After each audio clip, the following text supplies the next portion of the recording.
So నిన్న రేవంత్ అన్న ఒక పోస్ట్ పెట్టినాడు, కంచె గచ్చిబౌలి ల్యాండ్స్ డిస్ట్రాయ్ చేయడం వల్ల 5 lakhs జాబ్స్ వస్తాయి యువతకి అని అన్నాడు. But on what cost? మంచి పచ్చగా పెరిగిన అడవిని నువ్వు డిస్ట్రాయ్ చేసేసి, అక్కడ ఉన్న జంతువులను ఏడిపించేసి, అక్కడ ఉన్న 100 రకాల స్పీసెస్ ఆఫ్ బర్డ్స్ని నువ్వు ఏడిపించి, ఈ డెవలప్మెంట్ ఎందుకోసం? అండ్ ఫస్ట్ ఆఫ్ ఆల్, నువ్వు తెలంగాణను డెవలప్ చేయాలంటే Hyderabad is not only the place. We have Siddipet, we have Warangal, we have Yadadri, ఇట్లా చాలా ప్లేసెస్ ఉన్నాయి. చాలా చోట్ల ఎన్నో ఎకర్స్ ఆఫ్ ల్యాండ్స్ ఉన్నాయి. Already Hyderabad is so much over stuffed with the people. ఒకడు వదిలిన గాలిని ఇంకోటి వీల్చుకుంటున్నాడు. అట్లాంటి పరిస్థితులు ఉన్న మనం హైదరాబాద్లో దీన్ని ఇంకో కొత్త ఢిల్లీలాగా తయారు చేయకు. ఎందుకు? వేరే ప్లేసెస్లో డెవలప్మెంట్ తీసుకురావచ్చు కదా. మా తెలంగాణ వాళ్ళు ఏడా ఐటీ జాబ్ ఉందన్న హ్యాపీగా వెళ్తారు మంచిగా. ఓన్లీ హైదరాబాద్లోనే జాబులు చేస్తామన్న ఇంటెన్షన్తో ఎవ్వరు లేరు.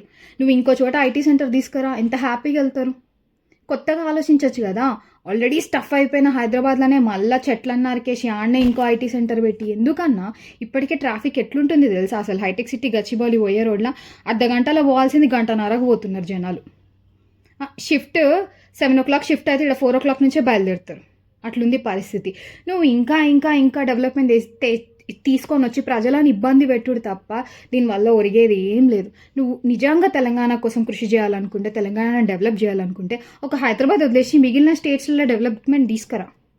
డెఫినెట్గా నువ్వు ఒక మంచి లీడర్గా పేరు తెచ్చుకుంటావు. What you say guys?